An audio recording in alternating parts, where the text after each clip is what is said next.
super excited today. A very special conversation I'm having today with a very special gentleman. I'll just give you a quick intro. Some of you may be familiar with him. He's known on social media as Prince Donnell, but his name is Donnell Morris. He's an entrepreneur, a husband, and a new father. And he's well known around the country as the founder and CEO of Jumping Jack Tax. He describes it as the fastest growing virtual tax company to train and provide opportunity for hundreds of licensees to start virtual tax offices around the United States. Jumping Jack Tax is described as the Uber of the tax preparation services industry, and they even have their own mobile app available on Apple and Google, where they connect customers to the tax professional closest to in their area. And most recently, Don has dipped his toe into the life insurance game. And we'll talk about that too. So we'll get things going. Without further ado, I'd like to welcome my guest, Mr. Prince Donnell. How you doing? I'm amazing. Thank you so much for having me. I'm glad to be here and to be having a good conversation with you today. Yeah, likewise, man. Thank you for doing it. This was it's about 3 months in the making. That's when we last spoke. It has since we spoke, and you reached out to our insurance, our insurance company, and from there, I said it would be an amazing thing to have a convo with you. So first and foremost, we appreciate you for your support and supporting us at Jack Life. Absolutely. And I always say this every time I have entrepreneurs on the show. I don't really endorse people if I haven't tried their product themselves or done some kind of business with them. And I can say first and foremost, excuse me, you're legit. I talk about this a lot on my platform with different guests about just changing the narrative around the stigma around Black-owned businesses, and we do have to give each other a shot. We have to kind of do our own research, bypass whatever alternative fact might be out there on the internet. There's always going to be something out there, and kind of make up your own minds about it. So before we begin, I did want to just go through this real quick. I want to share my screen. I'm going to slide on over here. And I'll speak to just your credentials as a life insurance provider. So, life insurance broker. So this is just in the state of Ohio. You're certified in 48 out of the 50 states. It's right 49. There. 49 now. Yeah. Okay. Yes, sir. I stand corrected. Yes, sir. Yeah. Okay. Yeah. But you see it right there in black and white. This is on the Ohio Department of Insurance government site. You're legit. Yeah. You're legit, man. So I just like to point that out, man. You're legit. So again, thank you so much for coming aboard today. And let's get started with just who you are and how you came on this journey, because you're a very young man. If I do say so myself, you're 26, correct? Yes, sir. I am. Okay. So where did you get started, I guess, in your professional life? What led you to Jack? No, absolutely. Crazy story. They normally say a long story short, but I'm going to try to I'm going to make the short story long. I think it's a very interesting one. I started out, and my mother started out preparing taxes from her home, and I watched her prepare taxes since I was 12 years old. And I would literally sit on my couch and I would watch as somebody would knock on the door. They would put their taxes through the mailbox and they would add $100 in cash with their W-2s and etc. And then she would be there all night preparing the returns. Now, of course, with me being 12 to 14 years old, I'm not really paying attention to what she's doing. But she's a single mother of 3. So she utilized her skill set that she knew best, which was tax preparation, to be able to provide for us and have a better lifestyle.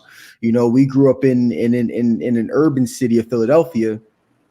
I wouldn't necessarily, you could call it the hood, and my father wasn't around, so she had to make ends meet. And that skill was a way for her to add additional income on top of her job to provide for us. And we went to Catholic school and got a better education than what Philadelphia public school system could provide.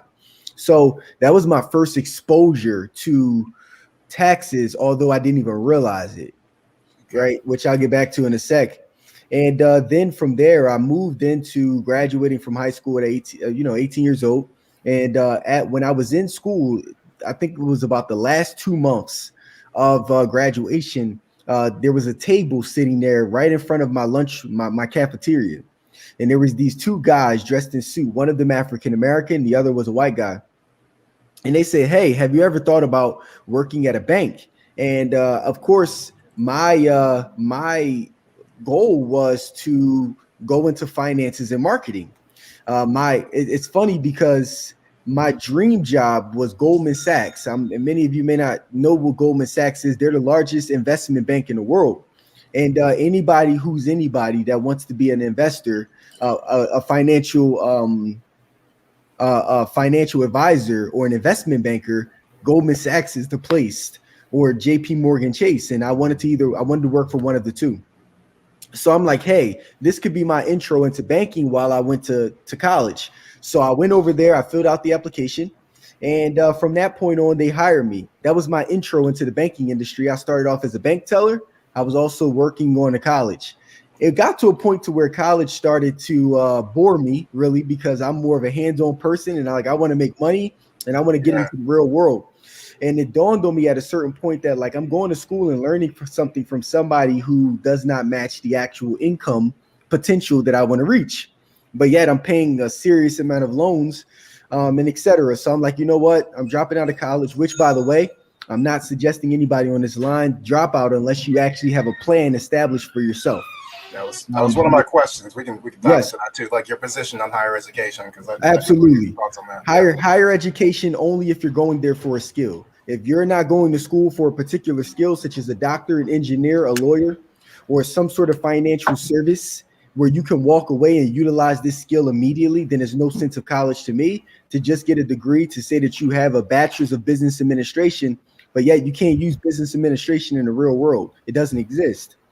So I dropped out. I'm working as a bank teller, and as I'm there, I'm being exposed to so many different guys. And I remember there was a guy named Ronald that I was exposed to. He actually was a financial services representative. He sold life insurance through the bank. And I meet this guy, and I'm like, he sold life insurance and annuities. And I meet him, and I'm like, yo, you're an interesting guy. He was the highest paid person working inside of the branch. And so I'm like, okay, I want to talk to the guy that's making the most money here. That was Ronald. I sit down, talk to the guy. He's telling me about how he has a license and how he talks about insurance, how he talks about taking people's money that's inside of their savings account and putting it into an annuity or some sort of investment vehicle because of the fact that savings accounts don't pay enough money.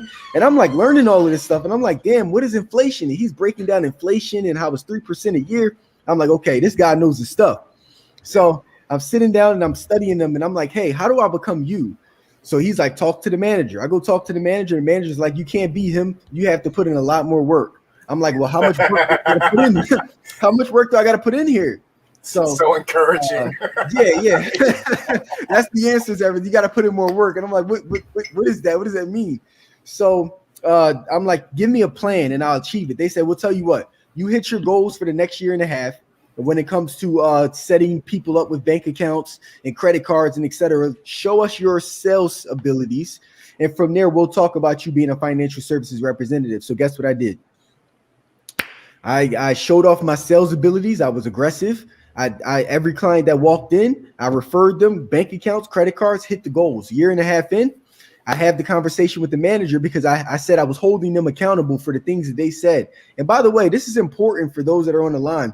If a manager is promising you something, make sure you get it in writing because you want to make sure that they remember a year from now what they said a year prior. So I had that in writing because I'm good enough to know that the black and white is so powerful. Yeah, so, especially with the turnover at like bank absolutely, stuff like that, especially in management, they move all over all the time. So you better get it in writing. I needed in writing. So a year and a half, I pull up the writing. I said, you guys said that if I hit my goals, that I'd be able to be an FSR. Here's the numbers that prove that I hit these goals and I did what you guys are asking me to do. So can I become an FSR? And they made good on their promise. And they said, hey, you can go to school. They paid for my entire schooling to get my insurance license in the state of Pennsylvania and New Jersey. I became an FSR. I got a raise. And at that point, that was my exposure into the insurance industry. I started selling insurance through the bank. The interesting part that came from that was the fact that I'm selling all of this insurance through the bank, but I'm not earning any commission. They take all commission 100%. They're just paying me hourly. So at that point, I'm like, damn, it's like I'm selling millions of dollars of insurance, and I clearly have a gift and a skill, but yet I'm still like on literally like a check to check type of basis. When is this going to change for me? And just to kind of wrap up the story from here, that was all she wrote. I ended up meeting my wife at that point, met her, and she already was in entrepreneurship at the time, her and my father-in-law, and they were building another company. And she was like, hey, I need a lot of help, because right now we're a small business trying to grow. And she's like, why don't you come work with me? But we weren't married at the time. This was just my girlfriend too. But I saw the opportunity of like, hey, this is a small business. I can insert my skill set. I can work with them. I can learn from them. And this will turn into a huge play. Next thing you know, I said, you know what, bank, I'm out of here. I'm quitting, which was crazy because every single person that was not my wife now, Dana, and my father-in-law, every person said that's the craziest decision that you could ever make. Leave your job at the bank, the 401k that you have, the retirement, and the career path that you're going right now. Because I was 20 years old when I became the FSR. I was 20. Yeah, you was a baby. Yeah. So they're like, yo, this is crazy. Like the career path that you're on in the track, it doesn't make sense to throw it all away for a small business and you don't know if it's going to work out. But I said, hey, this is a huge play. I'm so young. I might as well take the risk while I'm at it. And you can recover. Yeah, Worst case, you can recover if all else fails. You got it. Yeah. So if I'm 26 right now and it didn't work, I can still go back to working at 26 and I didn't lose anything, honestly. So, so I took the swing. I gave the job a 1-day notice instead of a two-week notice because they could fire me in a day, so I figured I'd do the same. You fired them before they could fire you. I got them out of here. So from there, that's when I started working with them, learned a lot, and then probably about around that was 2016.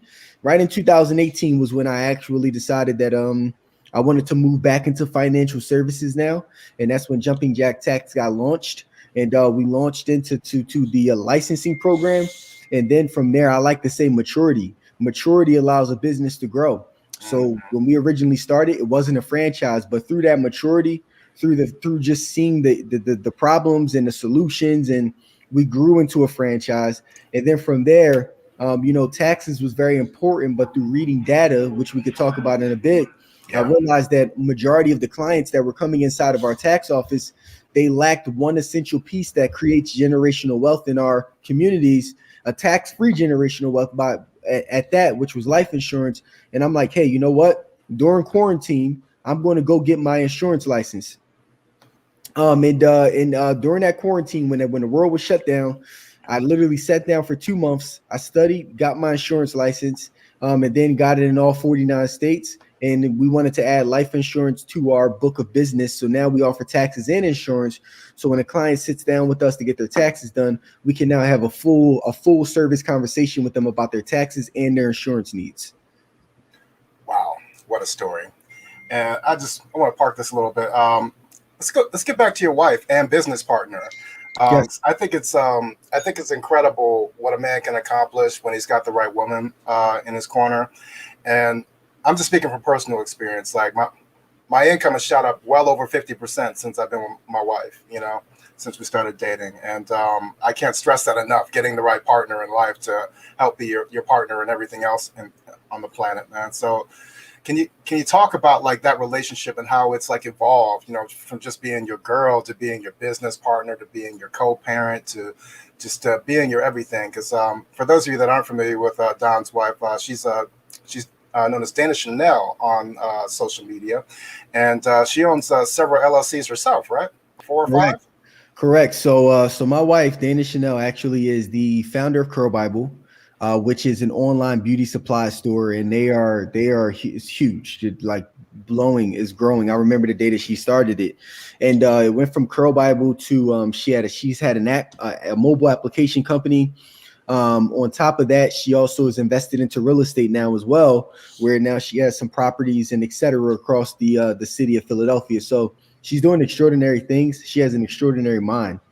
I will tell you that for men that are here, I think that there's this thing where there's this power struggle between a man and a woman as far as who takes the rightful place on the throne, right? And then sometimes as a man who grows into becoming an alpha, and what I mean by an alpha man is one that is a leader, one that makes decisions, one who is not afraid at all An to run executor. executor, absolutely. And it's that question of can an alpha male and can an alpha woman coexist together into one, like into one household, really. And I will tell you this. Here's what I've learned. And I don't I'm young, I'm 26, so I won't sit here and have a relationship conversation because I don't feel like I'm qualified as of yet. I have a lot more to learn. Ian, you probably know more. You could give me some advice on this here. But I will tell you that the concept that I've learned is that if I was going to respect my supervisor or my higher up at my job, and she was a woman, right? If I was going to respect the president of the United States, if she became a woman, if I was going to respect a lot of other women outside of my household who may have played higher positions or who may have played certain roles, then why can I not give the same respect to the woman that's inside of my household?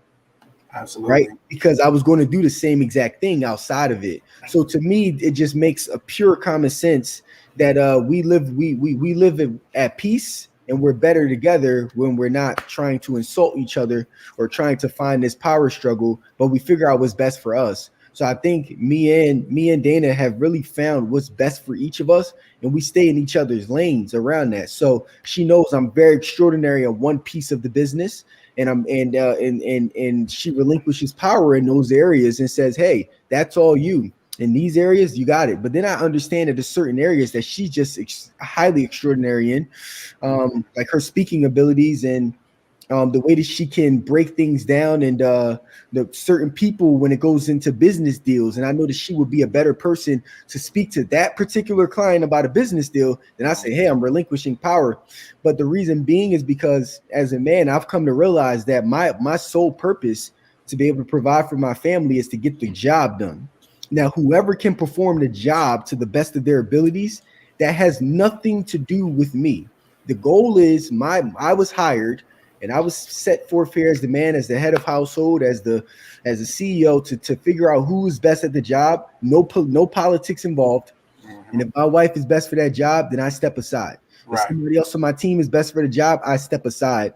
And as long as it's done, I did what I was supposed to do. The power of delegation, GSD, get shit done. Whatever you got to do to complete the mission. That's it. Yep. Similar dynamic with my wife and I. There are things that I'm great at, well, she'll defer to me, and there's things that she's way better at than I am, and I'm just like, you know what, you take care of it. You know, like we protect the kingdom at all costs. It's about the kingdom at the end of the day. It's about our last name, not our first. Absolutely. I love it. I love that. And I think also just to bounce off of that, Ian, it's about knowing yourself too.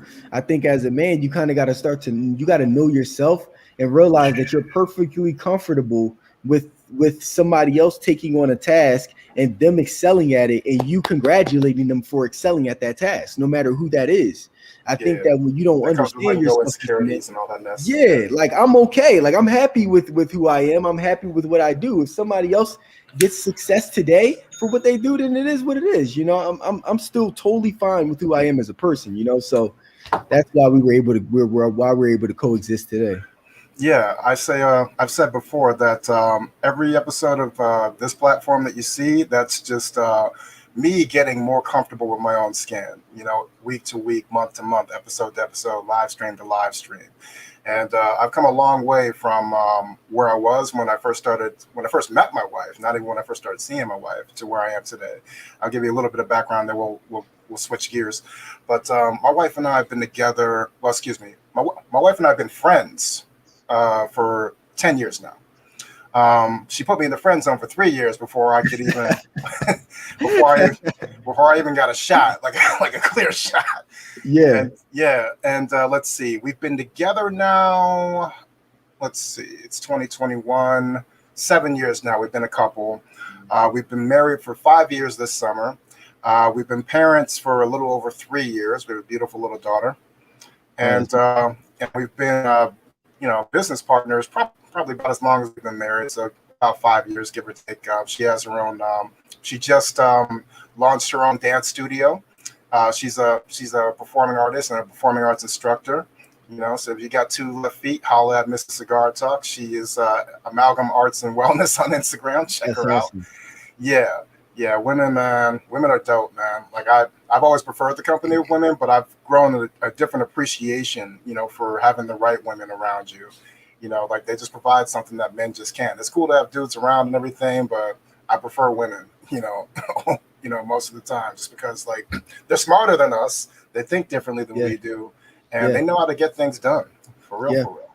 Yeah. Yeah. All right. So let's talk about just like January on for you, man. This is a year of change for you because you launched Jack Life Insurance, and I remember. I think in January you released an IG video where you just let the public know, like, you know what, tear everything down. I'm starting from zero. I'm gonna pretend like I don't have a dollar in this, and you guys are gonna see at least 1 to 3 pieces of content from me a day, to the point where it's gonna get annoying. And you have made good on those assurances. Man, I thought I was pretty consistent with the content, man. You were crazy with the content, man. And I know there's like a driving force in the team behind that. But in addition to that, just like switching gears and really locking in, especially during tax season, obviously, you also took on significant change in your personal life. You became a father. Yeah. And shout out to your little boy, man. I see him on Instagram, man. Like, how has that changed, like, your mindset? Like, we talked about this a little bit when we first met, just like that overwhelming sense of responsibility you get when you have this little person that's half you, half the love of your life, and how it just motivates you to not do dumb crap, to make the best decision that you can concoct. Like, can you talk about that for a second? Yeah, so 2020 was definitely a year of phenomenal change. I sat down, and by the way, shout out to my entire team, just content team from Van and Bianca, and they've done an extraordinary task of building this content structure, and we've just been working day in and day out. One of my strategies going into 2021 was that all of our best content has to be dropped today, and we have to start all over again tomorrow. So it's one of those scenarios where, like, each day when we come in, we start from zero. So when I posted that on social media, I'm literal in a sense that, like, when you walk out of your house every single day, you're either going to walk out of your house with $100 in your pocket and realize that you're a little comfortable and you can pay for things, and you may not go as hard because you got $100 in your pocket. But imagine walking out of the house each day and you have $0, meaning that the only way that I can eat today is when I walk out the house and I provide some type of results. And that's the only way I'm going to be able to go to the store to buy something. So when we look at that scenario, I look at that from a content perspective in the sense of, okay, each day, guys, we have to create a brand new set of content from zero. So we don't carry any content over into the next day. It's like when we walk in at 9 a.m., believe it or not, this literally is the day that we are like, okay, we need to create 7 pieces of content today. What can we do to do that? What can we do to wow everybody? What can we do to educate the community and provide a whole bunch of value? That in itself has pushed our minds, and it has trained us to work out our muscles. So in the very beginning of it, it was pretty challenging because it's draining, it's exhausting to think of things every single day. But now that we are approaching into April or May, and we've been doing this for 5 months, and we've trained our muscles. We've trained our muscles for this now. Each day it's starting to become more of a breeze where we come in and we're like, hey, we got to make 6 new pieces of content today, but we know what we're doing. We have a strategy that's in place. But it was that mindset of starting from zero every day of why we post 6, 7, 8 pieces of content per day now with ease. It took time. It took a lot of practice, but it was very bold move to make, and it paid off for us. And we're working as a small team right now, and we plan to continue to build and expand. So that was one of our initiatives in 2021. Our next initiative beyond that was like you said, to really launch the life insurance business. So for those that are on here who may not know, we started Jack Life. We are an insurance agency. So essentially, we work with about 36 different carriers where basically if you need life insurance, which by the way, for those who don't understand what life insurance is, it is the simplest and easiest way to create generational wealth for your family, tax free. So we all know right here in this line, common sense will tell us that we're all going to die. And I don't like the sugarcoat because it's no sugarcoating in death. It's just like you're here today, tomorrow you're gone, right? You just don't know when that's going to happen. So with that said, we launched Jack Life. And basically, when you give us a call, we essentially now at that point connect you with the right carrier. We find out how much insurance that you need, break down an analysis with you, and say, okay, great. Here's how much you need. Let's go ahead and get you approved or figure out how we can get you approved at whatever rate that the insurance carrier provides. So we pretty much educate you through this whole process. I encourage every single person to get life insurance. It's the reason why we started in 2021. Like I was telling you earlier, Ian, is because when I tell you, just let's talk about the African-American community for a second, just the minority community. Let's go. Right? I will tell you, and this is a very bold statement, but it's the truth, that the net worth of the Black community can double with life insurance in a matter of one generation, doubles. We could solve majority of our issues just through something as simple as life insurance. Now think about this for a second.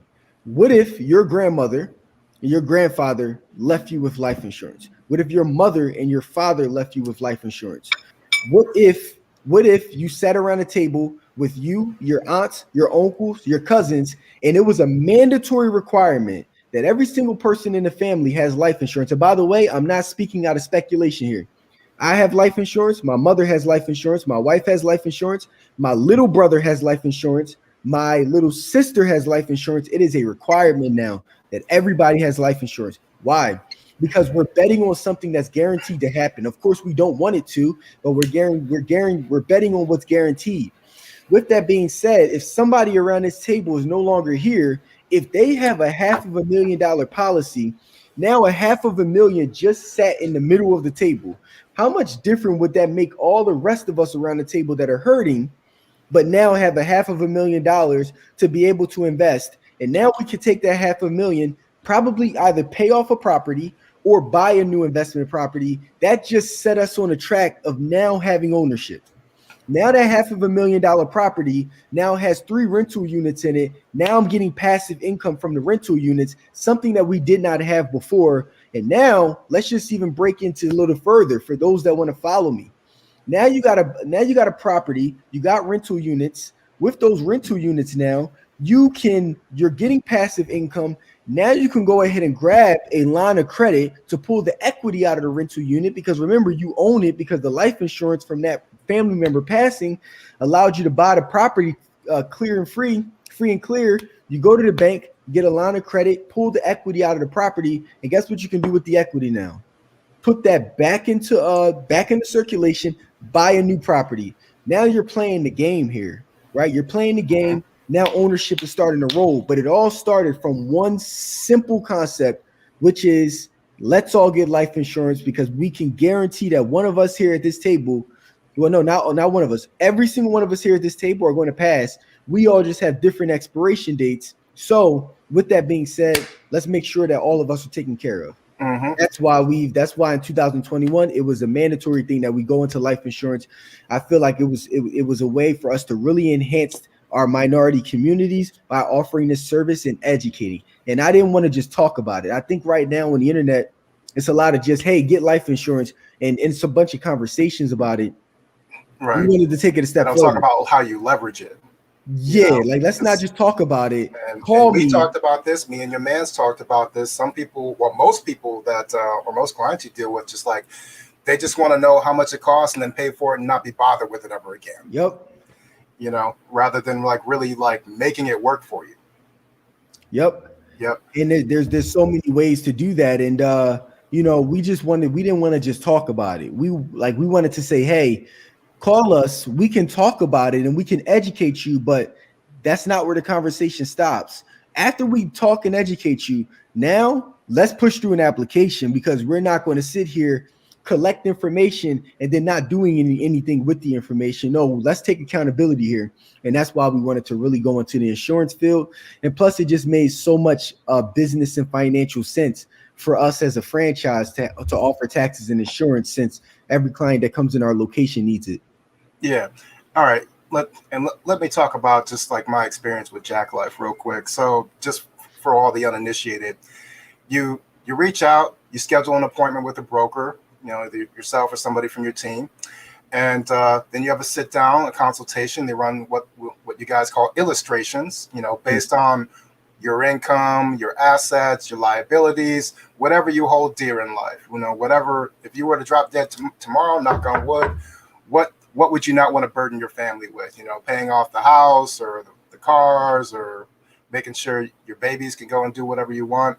So, or whatever they want with their lives. So you get the consultation, and I do want to underscore, like, this is a no pressure. These are no pressure conversations. Like, you're not trying to push something on your clients. You're like, hey, this is what you want to do. This is within your comfort zone. This is within your budget. This will be best for you. Let us know when you want to pull the trigger. We'll set you up. The process takes roughly under a week, depending. It takes some time to run the illustrations, then work out the best situation for you. It's not like buying a car. When they buy a car, they just try to push it on you. They try to stroke you for real with the rates and everything. Make you sign a whole bunch of crap. You have no idea what you're signing. You basically sign all your rights away to any arbitration. Basically, and you get stroked, you get jerked. And it's not like that. With at least with just my experience with you and your team. So we did it, got it done, and I don't worry about it anymore. You know what I'm saying? Like, I pay that bill every month, and and my anxiety has probably gone down a notch or two, just knowing that, heaven forbid, anything happens to me, I know my girls, my wife and daughter, they're straight. This house is paid for. Everything is done. So, and another thing to consider also, I've mentioned this before in my different social circles, that imagine setting your children up for success from birth, just with some simple financial decisions. Whether you're tucking some money away in like a IRA or whatever, or a trust, or investing in the right life insurance policy. Imagine the kind of life your kids live when money is not a factor. When they don't live the life like we do, we have to work it out and set up the infrastructure. Imagine what your children's lives are like when they have infrastructure. Like so many people that we idolize in the world, to the celebrities, to the investment bankers, to the Mark Cubans, the Jay-Z's, the Jacks, all of those cats. Like their children, they're never going to have a job, not a conventional job. I mean, if they want to, go into corporate or whatever, there's nothing wrong with that. You get a lot of great tools and get paid training, for a lot of cool stuff in corporate, but they can do whatever they want. They can work in the family business. They can start their own business. You could be like Dame Dash's baby and sell socks and cookies and all that kind of stuff. Like imagine how their minds work, knowing that they don't have to work. They don't worry about money. They're just like, what can I do? I want to do something dope. What can I do? Or what do you need? Okay, let's go do it. So it is paramount to like have these conversations and really approach life with that mindset. You could do it early with like, very, very little money. So let's pivot to one of my questions. Funding your dreams. Yeah. Now, for the average person who's like working at a gas station or something, or at Progressive or something, like how do you fund your dreams? Where do you begin? So basically, when we talk about funding our dreams, I have this conversation. I have this conversation a lot, right? This is a huge conversation around our office right now. There's first you have to identify who you are as a person, and you have to really know yourself before we start talking about a dream, right? Because you got to ask yourself where the dream came from. Right? That before we talk about funding a dream, let's talk about where the dream came from.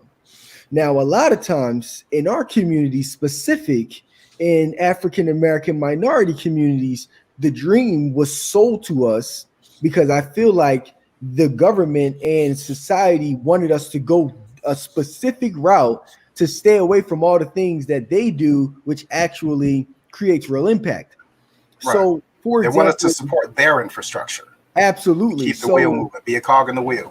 Absolutely. So, one of the things we learned in our communities is the only way for you to retire mom, the only way for you to retire mom, to get a house, to do this, you got to either go to the NBA, you got to go to the NFL, you got to be a rapper, you got to be a singer or some sort of celebrity or a high value what we consider to be high value people, right? We got to be those individuals, and we gotta sell ourselves and sign that 360 contract in order for us to really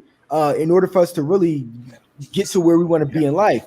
Yep. When that is far from, you gotta barter your equity in life. Exactly. And that's what was sold to us. And then you also think about the concept that in our communities, we're not exposed to the other opportunities that are out there that we have access to that allow us to fund our dreams. So instead, we're down this rabbit hole now, chasing this idea of the only way to win when there are like a million other ideas. And I also broke this down in the podcast as well, is that when I'm a numbers guy, so I don't sit here and speculate things. You guys can do the math for yourself. Look at the math around becoming a going to the NFL or NBA or being a celebrity or etc. Your odds, Ian, are literally less than 0.5% to do it. That's your odds. So out of millions of people, your odds are less than 0.5%. When I tell you that if all of us are chasing that, I will tell you that every single person watching this right now, I'm sorry to tell you this, but your odds of going to the NBA, NFL, becoming a rapper, singer, or etc., you have 0% odds if you're on this line right now. 0%. I'm not trying to discourage you. I'm telling you factually, you have 0% odds. So when we talk about that, let's talk about now switching our idea of the dream. And when we switch our idea of the dream, I encourage everybody to expose themselves to a new set of dreams. Okay. Now we talk about going to the NBA and NFL, but then you got like kids that go to private schools, like the white kids that go to private schools that are now like, hey, I wanna be the head engineer for Google. I wanna be one of the biggest coders for Facebook. I wanna work as a space engineer. Right. I like all of these different things where you're like, I want to be a speech pathologist. Right. I want to be like these are all things that you're like being conditioned from birth to believe that these are your options in life. What is given to you? Absolutely. What is available from these institutions that are owned and funded by people that look like us and that have been so for generations. Yes. Exactly. And think about it, Ian. If we're all chasing the NFL, but then they are all chasing becoming coders for Facebook and Google. And by the way, these jobs over time, like your dream of working for Google, there's so much more opportunity there. And by the way, when we talk about the salaries and the type of lifestyles that these people live, there's no comparison. Zero comparison, which is why there's no competition, because we're not even focusing on those positions over there. So adjust your dream and expose yourself to something new. I'll also give another example. When we talk about skills, we don't even think about the fact that if we look in our community right now, how many skills are inside of our community right now that are making millions of dollars? Well, for one, it's taxes. For two, it's insurance. For three, you got nail salons, you got laundromats, you got plumbers, you got electricians, you got contractors, you got HVAC, I said electricians, you got all of these people. Think about this for a second. Hundreds of thousands of dollars a year for any one business. Man, I'm telling you. And these are all just skills, mind you, skills that were never taught to us to follow that, as opposed to saying going to the NBA or NFL or all of these celebrity positions, when the things that we should actually be doing out of life are right in front of us. So when we talk about funding your dream, you have to change your mindset around what that dream actually is. And secondly, to wrap that part up, is you got to understand what you're actually built for. I think the biggest reason why a lot of people are like, hey, quit your 9 to 5, go into entrepreneurship. That's the big thing right now on the internet. Like, which to me makes zero common sense. Be your own boss, own your own stuff, and there's just no context around. No context. It makes zero common sense, and it's normally done by people who are trying to sell their courses because that's the way that they make money. Right. Which I'm not hating on it. You could join it. You could join an organization like yours and just be a brick in that building and get equity in it. But here's another part, Ian. Think the reason why most people are taking the route of saying leave your 9 to 5 and go into entrepreneurship is because, remember, it starts back from the beginning again. When you're not happy with the actual job that you do, it's the reason why you're searching for something different.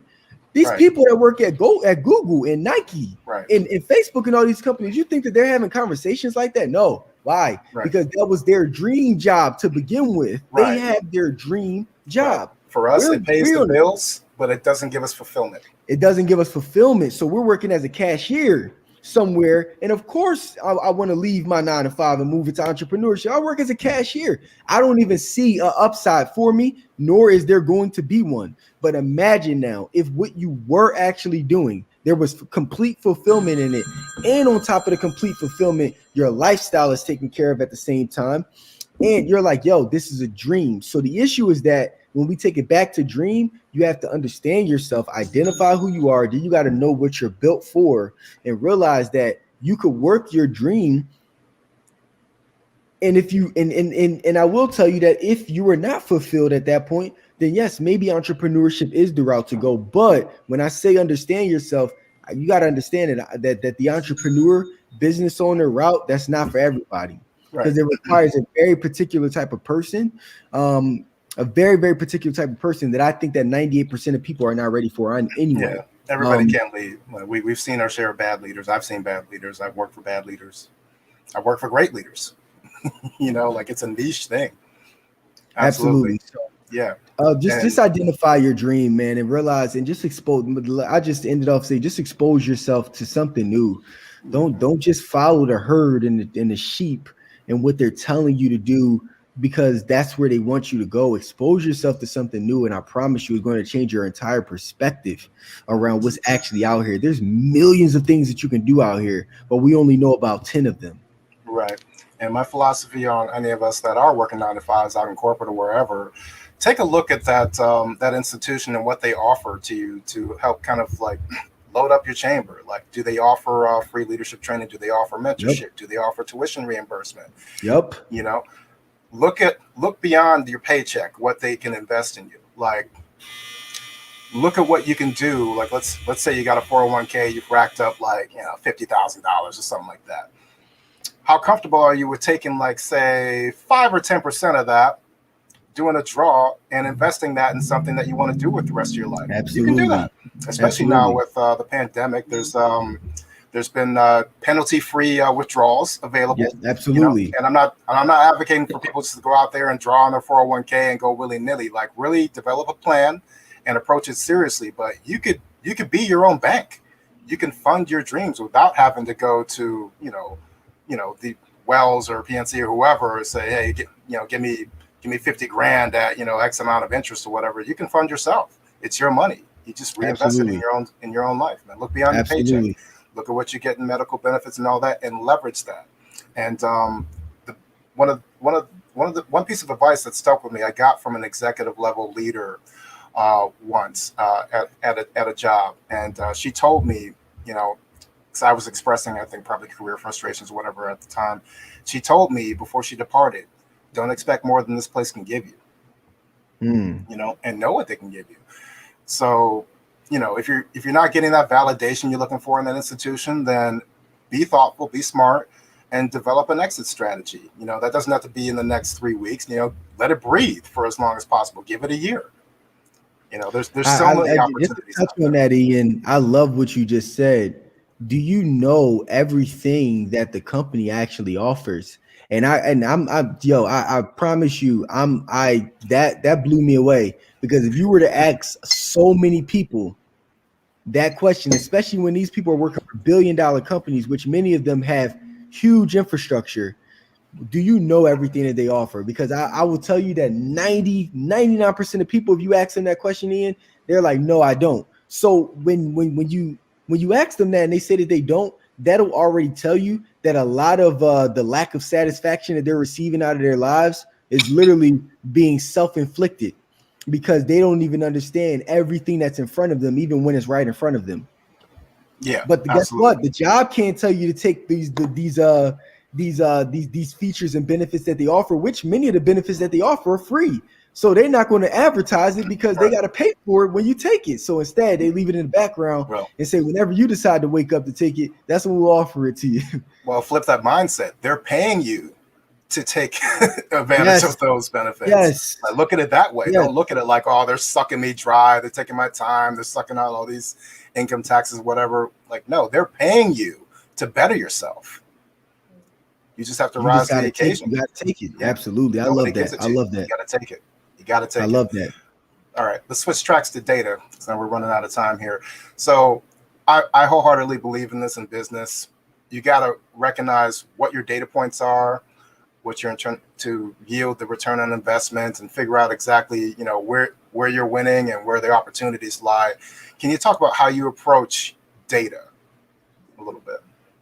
Yeah, absolutely. So I think the biggest thing that people think of when they say data is, oh, my social media account, right? Well, let's dive deeper into that. Your social media accounts, Instagram, Facebook, TikTok, YouTube, Clubhouse, whatever other platforms that you're utilizing right now, those are not your data points. You don't own those data points.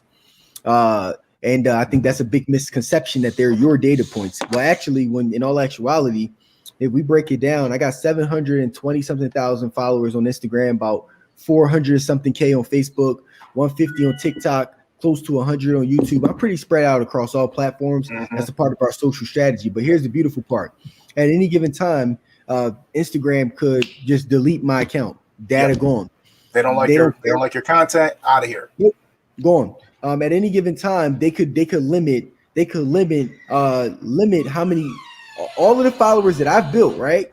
All the work that I've done, they can limit at that point who sees my post, although I'm the one that worked to build up the actual following count. So those in itself will tell you that if they control the algorithm, then that means that you have no control of that data. The one who controls the data is the one who controls the algorithm. So from there, those are not your data points. So that's the first thing you got to realize. You use social media of what it's used for, and that's simply for one reason: to advertise, to build up an audience, a wide enough net. And when you build that wide net, you advertise your own data points, and you take those straight off of social media. So one of the ways that we do that right now, and this is a data point that you can control, is through having a mobile application. I'll give you an example of that. The Jumping Jack Tax mobile app. So some people can see it on the screen. This is our mobile application that we currently have right here. Why did we develop a mobile app? Because you know what? With all of the followers that are being built across social media right now, how about now we tell everybody to download the app? So then, no problem. Instagram and all of them decide to play games, and they want to cancel and delete accounts and etc. Well, great. Now, if everybody has the app downloaded, I now control the algorithm. I control how many people actually are going to see the notification that I send to everybody through the app. I now control the communication without this middleman trying to block me from being able to reach people. I have all of the downloads. I control exactly how many people are going to see that information that I want to give to them. That's another reason why text message marketing is so important, right? And why it's becoming a big thing, because of the fact that, okay, well, you know what? If I get everybody to opt into my text messages from social media, then from there, when I send out a text, I can guarantee that everybody's going to see that text message. I can't guarantee that everybody's going to see my content on social media because I don't control that data. So I use social media for what it's used for, simply as an advertising platform to lead people back to the data points that I control, which are, number one, a mobile application, which is why we have one. And while we have nearing around 100,000 downloads, and we're continuing to build it from there, and also from that point too, text message marketing is another way. Email marketing, you can. I think email marketing is not the best data point, but having multiple ways to reach your clients is important. So you got mobile application, you got text messaging, you got email. When I say a website is cool, but I will tell you that one of the biggest ways to be able to advertise the business and to get it out there, you got to be able to reach your customers. So the issue is that somebody comes to your website right now and they leave. How do you contact them again?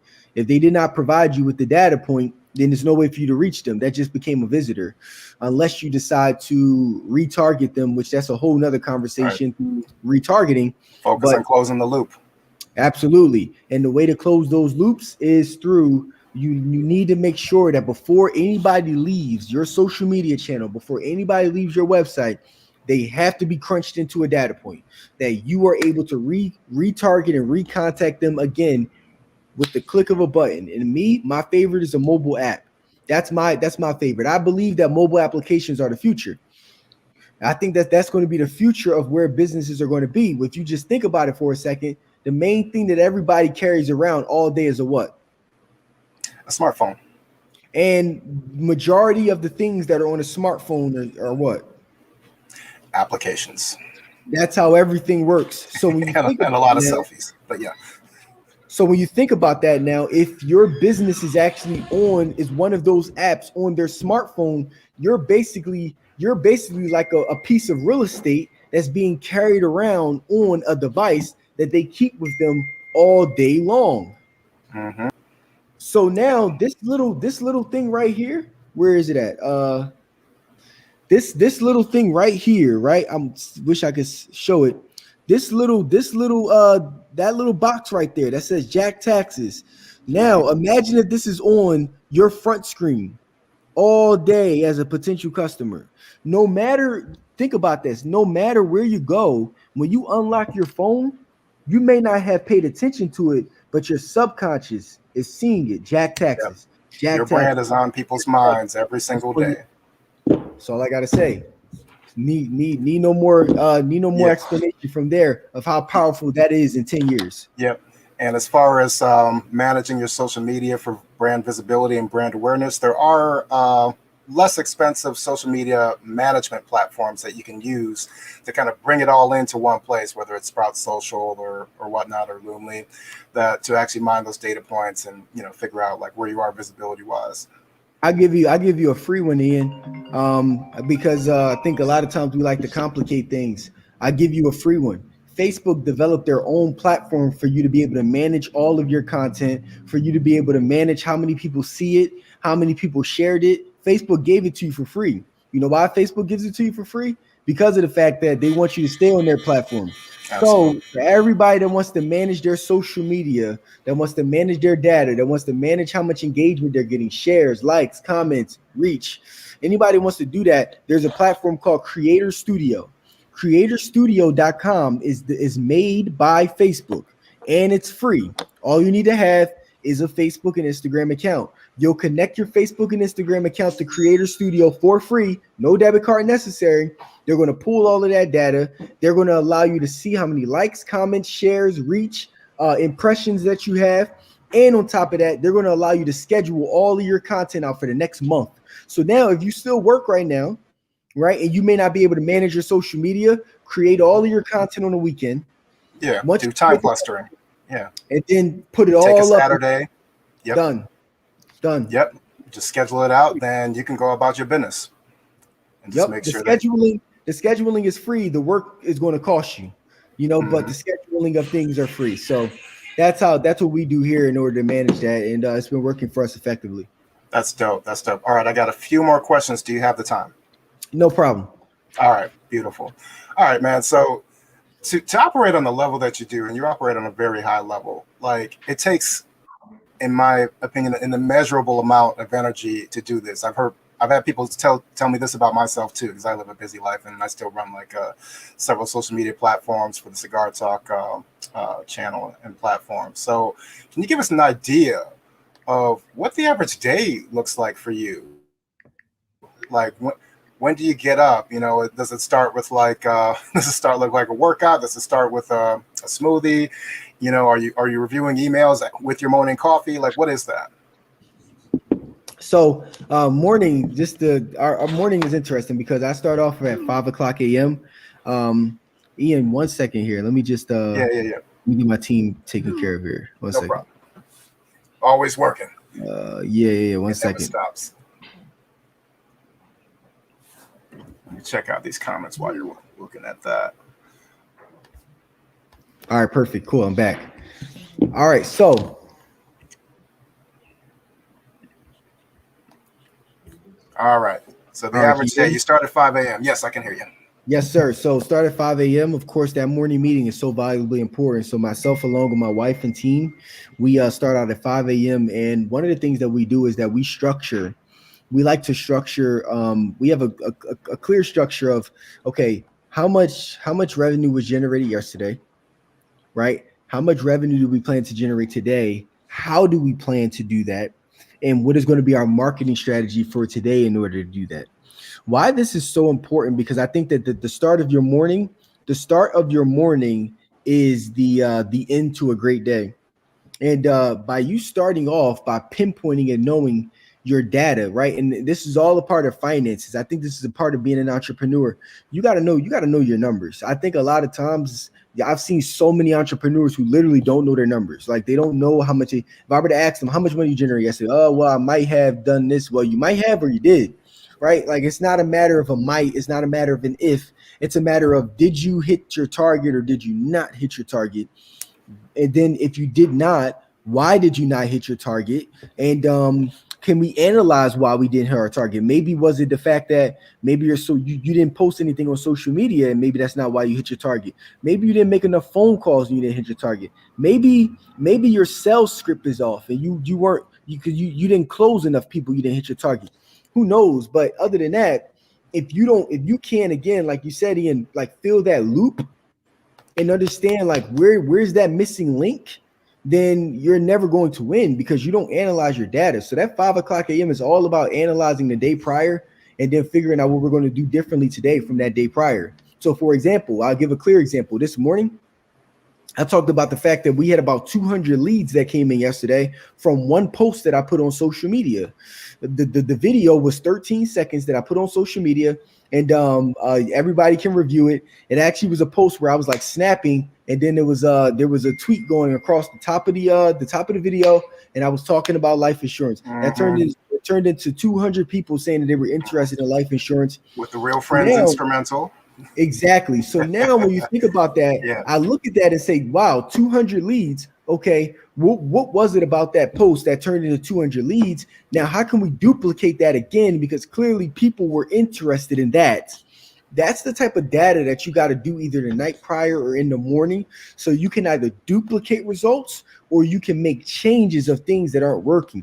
But a lot of people just keep going and going and going. And then they're like, why is it not working for me? Well, did you make any changes? No, I didn't. So that starts off at 5. And then, of course, from there, I'm enjoying time with my son because I think family time is so valuably important. And I give him FaceTime, and connect with him.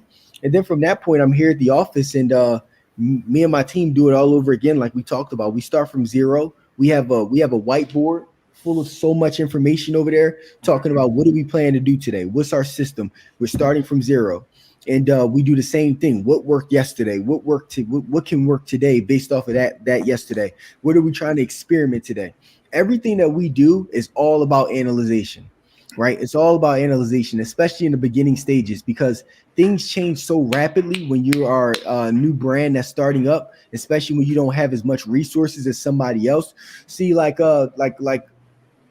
some companies that start up with $50 million. So they have the ability of burning through cash and not analyzing as much and doing different things because of the fact that, they're sitting on enough cash to where they're like, hey, payroll's taken care of, rent here is taken care of, all these different things. We're good on payroll and rent for the next 3 years, guys. So we got time. But for us that are brand new in this thing with $0, hey, 1 day off and we might be out. We might be out of here by next week. you can't afford to do what other people do when you have $0 invested in your business. You have to analyze every single day because it has to work today. And if it doesn't, then it's not good for a lot of people. I got a lot of people like that are counting on me that there's a responsibility here, and I can't. There's no day off on that. So everything that we do throughout the day is really analyzation. And I will tell you that I've shifted a lot of my time towards content creation now, because I feel like content is the future, and it's how you're going to be able to really build a successful brand. So a lot of my day is built on content creation, and I've been able to build an infrastructure now where you invested in a space for your content creation now. Yes, we're actually here right now. So we're working on building out the space and everything of that nature. But our goal is to build an infrastructure to where a lot of the things that I used to have to do as a solopreneur, a lot of the tasks I had to do, now we built an infrastructure where we have a team of people now who are like, hey, this one thing is now off my plate. I no longer got to deal with emails anymore. This is off my plate. I no longer got to deal with that. Now that allows me to free up my time to do what I do best and what I believe is most important, which is content. So when people ask me, Don, how can you shoot content all day? Because I have a team.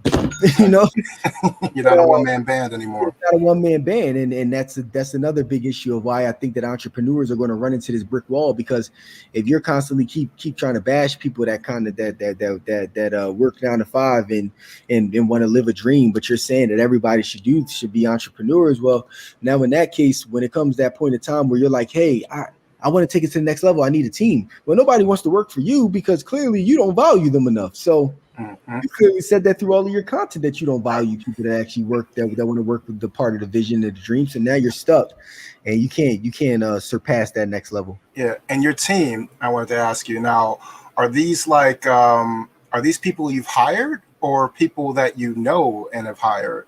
Like, are they people that you've grown up around that you brought along, or just people that you've met through your journey? All brand new, and each and every one of them have a very unique story of how we've all met. And from there, they pretty much have become like family. And we have a very, very amazing working relationship, and it's a very family fun, family environment. And we do the best that we can do each and every day, challenge each other. Yeah. It shows. Yeah. Let's talk about your office space for a second, because that to me, that's an interesting motivator. I've seen you mention this before on Instagram that the building you're in is not only your office, but it's also your residence. Is that correct? Well, not this particular space. Okay, so I'm not trying to blow you up or anything. I'm just no, not this particular space. So this is our corporate space. We actually don't own this building here. We actually rent this space out. We got a great deal 5 years ago to be here, so we love the space that we're in. But to your point, our tax office right now, we have 3 locations actually across Philadelphia, and each 3 of those locations, when we got the actual building, we used the actual corporate space, the commercial space, and we turned that commercial space into a tax office. And then the other 2 residential locations upstairs is where some of our family lives, some people that work with us live, and it turned into a beautiful experience where we're using the entire building for company use. That's very efficient, and that's something immigrant business owners have been doing since forever. They buy a building, they have their business downstairs, and then they have the residential space upstairs above it. It's an excellent strategy for somebody that's coming in new into this. If you can make the investment or get the loan, why not have the commercial space downstairs where you generate revenue from? You live upstairs rent free, and allowing the business to be able to cover for a lot of your household overhead bills and expenses. I think to me that's an easy way to do things. But again, if we're not shifting our focus away from the flashiness of things and figuring out, it's not cool to live here, and I want to live in this type of house with that type of, unless we change our focus in the beginning years to really focus on what's more financially smart for our last name, like you said, instead of our first, then we won't be able to get that concept from here. Okay, excellent. All right, let's go through these like a minute or less per question. Let's go back to your thoughts on higher education, because we did talk about that at the top of this conversation. Now, you mentioned like a lot of people, like just the way it was set up, or the way it is set up, the institution of higher education, it just wasn't for you. And it is kind of pushed to us that like it's either you go through this system and you get yourself in debt, or you're just never going to be anybody in the world, and that's not necessarily true. We could have a whole nother episode just on like the testing and all those like unrealistic expectations they put on people. But like, what's your take on higher education? Yeah, and just to let you know, ahead of time, I got a hard stop in like 2 minutes because I got another call with the potential franchisee that I got to hop on with. But I will tackle this question for you here. Higher education. Like I said in the very beginning, I have a lot of respect for higher education. I actually started out in college and I thought I was going to graduate with a finance degree, and I was going to go there finance, and I was going to be working for an investment bank. And my career was, I wanted to work for Goldman Sachs or JP Morgan Chase, and I knew I needed a bachelor's or master's degree in finance to do that. But with that, and by the way, my little brother's in college right now, and he's in school for finance and accounting, because he's not going to college, and if he's not leaving with a proper skill. So my thoughts on higher education is this: as of today, for the price ticket of 40 to 100,000, and I'm not talking about scholarships and grants and all of that, because everybody likes to have that conversation. The actual price ticket itself is not worth you going to school for a degree that could be useless in the next 5 years that you cannot use today. Something that can be phased out. For example, history. How many history jobs are there in the world that are actually going to be able to afford the degree that you just got? A degree is supposed to be meant to be as an investment. So if you're going to school, you're an investor. You're investing in that university, and they're supposed to provide you with a certificate. That certificate is supposed to be worth something in the future. Now, if that certificate is not worth something to me in the future, then it was a horrible investment that was made, if we're just talking from a factual basis. So when we think about that now, everybody that's going to college here, you are an investor. That certificate should be worth an investment. If it's not, then it's not good. So what I say is, if you plan to go and go into higher education, make sure that it is a skill. I'm totally fine with doctors, engineers, lawyers, going to school for accounting and finance, and there's a speech pathologist. There are a ton of other skill sets that you can go to school for, where you can graduate and start utilizing that right away to start getting a return on that investment. And then there are literally just degrees that I believe are highly pointless, highly expensive, and you're burning through cash, and now you're in debt, and you're in debt for the rest of your life. And by the way, you're not going to be able to do anything else. You're not going to be able to take any risk. You're not going to do pretty much nothing, because you're going to have to pay these student loans. And if you go into default, they're going to take everything from you. So it's a vicious cycle, and we just got to be mindful to have a plan before we take this route. And I'm all about just having a plan. Don't do things just because society told you to do it, because society is going to do what's in the best interest of society. So society's best interest is you being in debt. You want to know why it's the best interest of you being in debt? Because they make money off of the interest. That's number one. On top of making money off of the interest, it's also very, very simple. By you being in a massive amount of debt, it keeps you in a position of not being able to achieve a certain amount of power, because you constantly have to focus on this thing that's on your back, which is debt. So if they can give an 18-year-old $100,000 worth of debt, but they can't give that same 18-year-old an investment to be able to go and grab equity, then that clearly tells you that society is doing what's best for society, in order to lead you down a path where there is no equity for you there. There's literally in a position of where they want you to be, so that the elites can stay exactly where they are. So you got to really think about this now before y'all move and just start doing things because society told you. I can name a million different things that society told us that were complete lies, which I don't got to go into that type of conversation. Just our entire history as African Americans and what society told us about who we were as African Americans is a lie. So when we talk about just financially now, the business of college is a scam.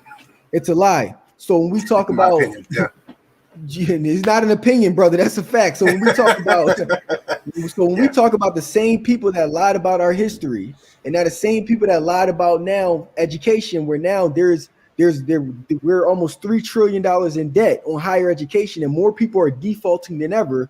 And we talk about those things, then we know that the same exact people who built that system will lie about other things too. And with that said, if you know that, then it's important that you do your due diligence, and you educate yourself before you go ahead and make moves like that are not good for you and your family's future. Boom. We can stop right there, man. That was perfect. I know you got to go. I've got to go myself. So we'll go ahead and do the hard stop. Thank you so much, Yes, Don, sir. for this. I appreciate you. I hope we can do this again one day. Maybe do a part 2 later in the year if you have the ability and the will to do so. And again, I appreciate this because you don't do a lot of interviews all like that. I don't do interviews at all, but yeah. I promised that I would do one with you, and I'm glad that I was here. But I actually don't do interviews at all. Yeah, you're a man of your word, and I appreciate that. I want to thank everybody who checked us out here on Facebook, YouTube, and Twitch. And I'll close it out as always. A lack of discipline may cost you your kingdom. No sympathy for kings. Thank you so much, Prince Donnell. Talk to you soon, brother. Appreciate you. Peace.